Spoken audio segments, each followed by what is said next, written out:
नमस्कार दोस्तों, welcome back to Hollywolly explainer YouTube channel. So दोस्तों, आज मैं हाल ही में रिलीज की गई एक हॉरर थ्रिलर मूवी को एक्सप्लेन करूंगा। इस मूवी का नाम है सॉ एक्स, जिसको आप सॉ 10 भी बोल सकते हो। अगर हम बात करें इस मूवी की स्टोरी की, तो वो सेट की गई है सॉ 1 और सॉ 2 मूवी के बीच के इवेंट पर। इस समय इस मूवी की रेटिंग्स काफी ज्यादा हाई हैं, जो कि आप स्क्रीन पर देख सकते हो। तो चलिए इसी के साथ सॉ एक्स मूवी के एक्सप्लेनेशन को शुरू करते हैं। बट उससे पहले अगर आप चैनल पर पहली बार आ रहे हैं तो चैनल को सब्सक्राइब कर लेना और इस वीडियो को एक लाइक कर देना, क्योंकि एक वीडियो बनाने में बहुत ही ज्यादा मेहनत लग जाती है। So now let's start explanation. Movie की शुरुआत होती है जॉन क्रैमर से, जिसे हम जिगसॉ किलर के नाम से भी जानते हैं।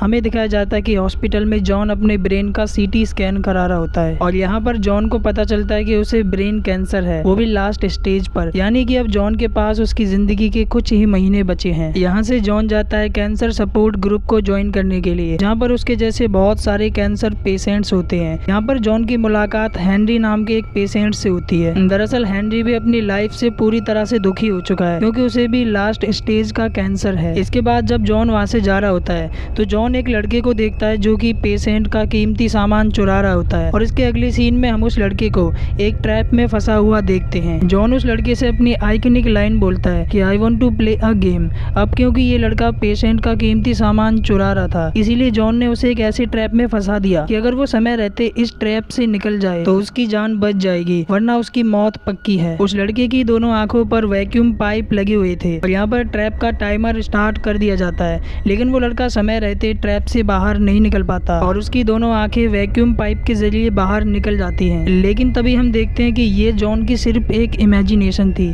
दरअसल जॉन ऐसा सोच रहा होता है कि वो इस लड़के को इस तरह से पनिश करेगा, लेकिन वो लड़का जॉन को देखते ही चोरी नहीं करता और वहाँ से चला जाता है। इसके कुछ दिनों बाद जब जॉन अपनी बिल्स पर साइन कर रहा होता है तो उसकी मुलाकात फिर से हेनरी से होती है, जो कि उसे कैंसर सपोर्ट ग्रुप में मिला था, जिसे कैंसर भी था। लेकिन हेनरी यहाँ पर बहुत ही ज्यादा खुश होता है। हेनरी जॉन को बताता है कि मेरा कैंसर पूरी तरह से ठीक हो चुका है। जॉन उससे पूछता है लेकिन कैसे। हेनरी उसे बताता है कि एक डॉक्टर की टीम है जिन्होंने मेरा ऑपरेशन किया, जिससे मेरा कैंसर ठीक हो गया, लेकिन ये एक एक्सपेरिमेंटल सर्जरी है जिसे सरकार ने अभी अप्रूव नहीं किया है। इसके बाद हेनरी जॉन को वहाँ की वेबसाइट भी दे देता है ताकि जॉन वहाँ से कांटेक्ट कर सके। जॉन को वेबसाइट के जरिए पता चलता है कि इस प्रोग्राम को चलाने वाली का नाम है डॉक्टर सिसिलिया पीटरसन और यहाँ पर जॉन को पता चलता है कि सिसिलिया एक कैंसर स्पेशलिस्ट की बेटी है। ये सब देखकर जॉन को लगता है कि शायद उसका भी कैंसर ठीक हो जाएगा, इसीलिए जॉन इसके लिए अप्लाई कर देता है। थोड़ी देर बाद जॉन के पास सिसिलिया पीटरसन का कॉल आता है। डॉक्टर सिसिलिया जॉन को बताती है कि उसका ट्रीटमेंट मैक्सिको की एक सिटी में होने वाला है। इसके बाद जॉन निकल पड़ता है सीधा मैक्सिको जाने के लिए। एयरपोर्ट पर जॉन को एक डिएगो नाम का टैक्सी ड्राइवर पिक करता है। लोकेशन पर पहुंचने के बाद जॉन की मुलाकात होती है गैब्रिएला नाम की एक लड़की से। गैब्रिएला जॉन को बताती है कि मुझे भी पहले कैंसर था, लेकिन अब मैं पूरी तरह से ठीक हूँ क्योंकि मेरा इलाज डॉक्टर सिसिलिया ने किया है। इसके बाद डॉक्टर सिसिलिया भी जॉन से मिलती हैं और उसका वेलकम करती हैं और अपने टीम मेंबर से मिलवाती हैं,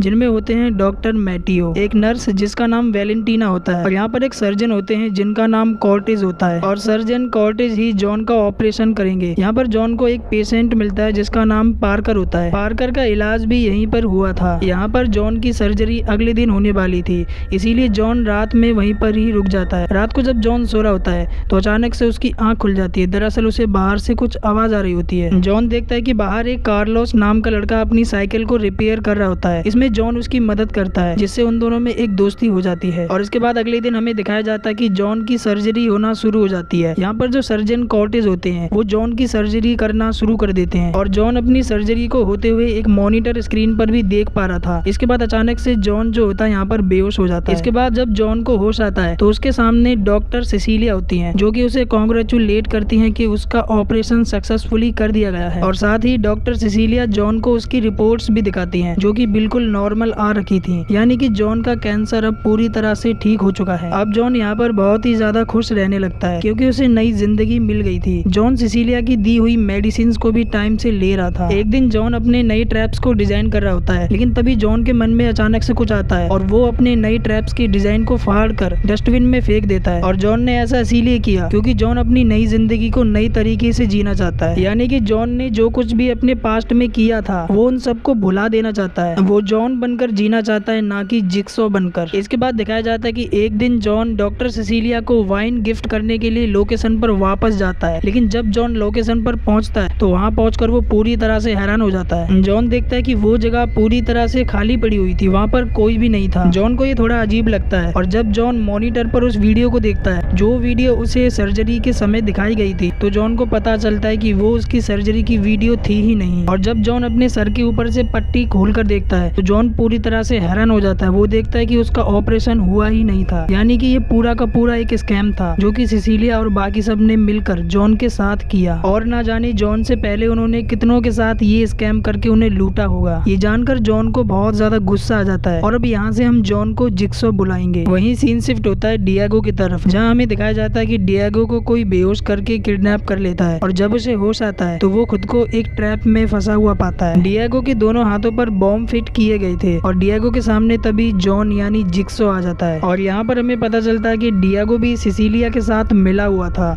और डिएगो ने ही डॉक्टर कॉर्टेज बन के जिक्सो यानी जॉन की फेक सर्जरी की थी। जिक्सो डिएगो से कहता है कि तुम्हारे पास सिर्फ 3 मिनट है और तुम्हें अपने दोनों हाथों को काट कर बॉम्ब्स को अलग करना है और इसी के साथ टाइमर शुरू हो जाता है और डिएगो अपने दोनों हाथों को काट कर बॉम्ब्स को अलग करने की कोशिश करता है। हालांकि इस समय उसे बहुत ज्यादा दर्द होता है, लेकिन समय रहते डिएगो दोनों बॉम्ब्स को अलग कर देता है जिससे उसकी जान बच जाती है और यहाँ पर उसे एक बहुत अच्छा सबक भी मिल जाता है। इसके बाद जिक्सो को एक डिटेक्टिव से फोन पर बात करते हुए दिखाया जाता है और ये इंसान कौन था ये हमें मूवी के एंड में पता लगेगा। खैर जिक्सो उस डिटेक्टिव के जरिए सिसिलिया और बाकी सभी की लोकेशन पता करवा लेता है। यहाँ पर जिक्सो बाकी सबको पकड़वाने के लिए अमेंडा की हेल्प लेता है। अमेंडा को भी जिक्सो ने अपनी ट्रैप में फंसा दिया था क्योंकि अमेंडा को बहुत ज्यादा नशे की लत लगी हुई थी, लेकिन इसके बाद अमेंडा पूरी तरह से सुधर गई और अब वो जिक्सो की हेल्प करती है, उसके लिए वो काम करती है। अमेंडा पिग मास्क पहनकर वैलेंटीना, मैटियो और गैब्रिएला को इन तीनों को उठा लेती है और सबसे लास्ट में बारी आती है सिसिलिया की, जो कि अपने घर पर होती है। वो उन लोगों की फोटोज को देख रही थी जिन लोगों के साथ उसने स्कैम किया था और यहाँ पर हम देखते हैं कि सिसिलिया ने लोगों के साथ स्कैम करके बहुत सारा पैसा बना लिया होता है, लेकिन अब सिसिलिया को भी अच्छा सबक मिलने वाला था। इसी दौरान सिसिलिया पर भी अटैक हो जाता है, सिसिलिया को भी बेहोश करके पकड़ लिया जाता है और जब सिसिलिया को होश आता है तो वो उसी लोकेशन पर बंधी हुई होती है जिस लोकेशन पर उन्होंने जिक्सो की फेक सर्जरी की थी और वहाँ पर सिसिलिया के साथ उसके बाकी सभी साथी भी बंधे हुए होते हैं। तभी वहाँ पर अमेंडा आती है और सिसिलिया का फोन छीनकर एक टेबल के ऊपर रख देती है और इसके बाद वहाँ उनके सामने जिक्सो आ जाता है। सिसिलिया जिक्सो से कहती है कि हमें यहाँ पर बांध कर क्यों रखा गया है। जिक्सो उनसे कहता है कि ये बात तुम्हें अच्छी तरह से पता है। जिक्सो उनसे कहता है कि तुम लोगों को ट्रीटमेंट के नाम पर उनके साथ बहुत बड़ा स्कैम करते हो, लेकिन अब तुम्हें उसकी सजा मिलेगी। तुम चारों को एक एक करके गेम का हिस्सा बनाया जाएगा। अगर तुम उन गेम को सरवाइव कर लेते हो तो तुम्हारी जान बच जाएगी और अगर तुम समय रहते उन गेम्स को सरवाइव नहीं कर पाई तो मौत पक्की।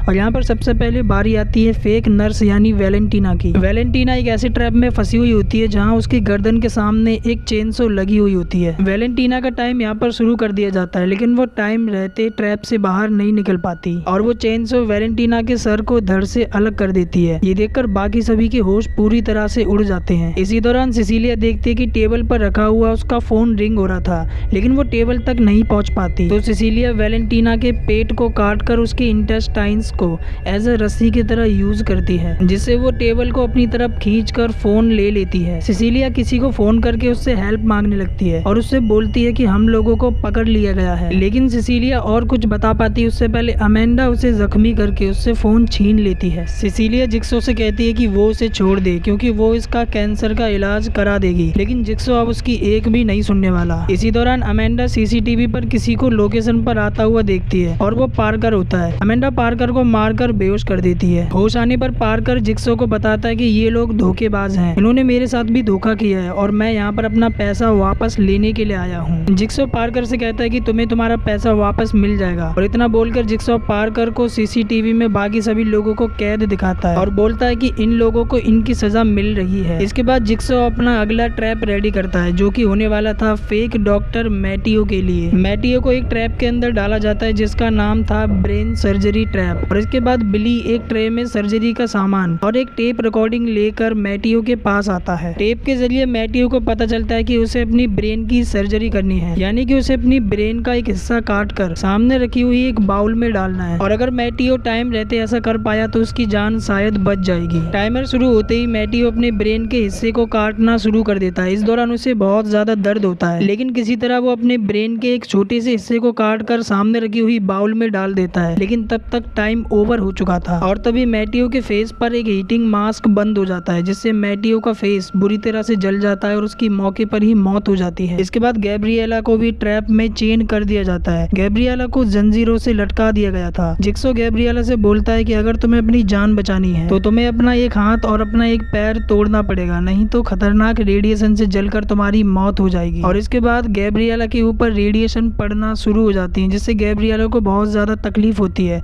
गैब्रिएला दर्द को सहते हुए अपना एक हाथ और अपना एक पैर तोड़ देती है, जिससे उसकी जान बच जाती है। लेकिन यहाँ पर गैब्रिएला का हाल बहुत ज्यादा बुरा हो चुका था, तो जॉन अमेंडा से बोलता है कि गैब्रिएला को हॉस्पिटल ले जाया जाए। लेकिन तभी पार्कर वहाँ पर आकर जिक्सो और अमेंडा इन दोनों पर गन तान देता है और यहाँ पर रिवील होता है कि यहाँ पर जो पार्कर है वो भी सिसिलिया के साथ मिला हुआ है। पार्कर जिक्सो और अमेंडा को बांध देता है और इसके बाद वो सिसिलिया को फ्री कर देता है। जिक्सो गैब्रिएला को हॉस्पिटल ले जाने के लिए बोलता है, लेकिन यहाँ पर जो सिसिलिया होती है वो गैब्रिएला को जान से मार देती है। तभी सिसिलिया देखती है कि बाहर कार्लोस है जो कि फुटबॉल खेल रहा होता है। सिसिलिया कार्लोस को पकड़कर अंदर ले आती है। इसके बाद सिसिलिया कार्लोस और जिक्सो को दोनों को एक ट्रैप में डालकर ट्रैप स्टार्ट कर देती है। इस ट्रैप का नाम होता है ब्लड बोर्डिंग ट्रैप। ट्रैप के स्टार्ट होते ही जिक्सो और कार्लोस को दोनों को लिटा दिया जाता है। यहाँ पर एक लीवर लगा हुआ था, यानी कि कार्लोस और जिक्सो में से जो भी इस लीवर को खींचेगा तो नोजल से बहुत सारा ब्लड उसके फेस पर गिरने लगेगा। और यहाँ पर जिक्सो कार्लोस की जान बचाने के लिए उस लीवर को अपनी तरफ खींचने लगता है, जिससे बहुत सारा खून नोजल से निकलकर जिक्सो के फेस पर गिरने लगता है। लेकिन हम यहाँ पर ये भी देखते हैं कि कार्लोस भी जिक्सो को बचाने की कोशिश करता है। वो उस लीवर को अपनी तरफ कर लेता है। ये देखकर जिक्सो उस लीवर को कस के पकड़ लेता है ताकि कार्लोस उस लीवर को अपनी तरफ ना खींच पाए। सिसिलिया और पार्कर जिक्सो को मरने के लिए छोड़कर वहाँ से जाने लगते हैं। लेकिन जाने से पहले सिसिलिया और पार्कर ये दोनों के दोनों पैसों वाला बैग लेने के लिए केबिन के अंदर जाते हैं। जैसे ही सिसिलिया बैग को उठाती है तो वो देखती है कि उसके अंदर पैसा नहीं था, लेकिन बैग को उठाने की वजह से वहाँ पर टाइमर शुरू हो जाता है और सिसिलिया और पार्कर ये दोनों के दोनों उसी केबिन के अंदर लॉक हो जाते हैं। और साथ ही यहाँ पर वो ट्रैप भी रुक जाता है जिस ट्रैप के अंदर जिक्सो और कार्लोस फंसे हुए थे। इसके बाद जिक्सो, कार्लोस और अमेंडा ये तीनों की तीनों फ्री हो जाते हैं और यहाँ पर रिवील होता है कि ये पूरी प्लानिंग जिक्सो की थी। दरअसल डिएगो ने उस समय जिक्सो को बता दिया था कि पार्कर भी सिसिलिया के साथ मिला हुआ है। आपको याद होगा कि सिसिलिया ने किसी को फोन करके हेल्प मांगी थी और बताया था कि हमें पकड़ लिया गया है। वो कोई और नहीं बल्कि पार्कर ही था जो कि यहाँ तक आ गया। और यहाँ पर शुरू होता है इस मूवी का आखिरी ट्रैप, जिसके अंदर पार्कर और सिसिलिया फंसे हुए थे। जिक्सो पार्कर और सिसिलिया को बताता है कि कैबिन के अंदर थोड़ी देर बाद जहरीली गैस छोड़ी जाएगी और अगर तुम्हें अपनी जान बचानी है तो कैबिन के अंदर एक होल बना हुआ है जहाँ से तुम्हें सांस लेनी होगी। लेकिन यहाँ पर एक ट्विस्ट है, वो ये कि होल एक ही है, यानी कि तुम दोनों में से कोई एक ही अपनी जान बचा सकता है और इसका फैसला तुम दोनों को ही करना होगा। और जिक्सो के इतना बोलने के साथ ही उस कैबिन के अंदर जहरीली गैस छोड़ना शुरू कर दी जाती है। पार्कर अपनी जान बचाने के लिए उस होल से सांस लेने लगता है, लेकिन यहाँ पर जो सिसिलिया होती है वो पार्कर को जान से मार देती है और उस होल से अपनी जान बचाने के लिए सांस लेने लगती है। लास्ट में जिक्सो सिसिलिया को मरने के लिए छोड़कर कार्लोस और अमेंडा के साथ वहाँ से चला जाता है। इस मूवी में एक मिड क्रेडिट सीन भी है जहाँ पर हमें जिक्सो को डिटेक्टिव हॉफमैन के साथ दिखाया जाता है और जिक्सो जिस डिटेक्टिव से फोन पर बात कर रहा था वो कोई और नहीं बल्कि हॉफमैन ही थे। और यहाँ पर हम देखते हैं कि जिक्सो और डिटेक्टिव हॉफमैन ने हेनरी को एक ट्रैप के अंदर फंसा रखा था, क्योंकि हेनरी ने ही जिक्सो को सबसे पहले उस स्कैम में फंसाया था। और इसी के साथ ये मूवी यहाँ पर एंड हो जाती है।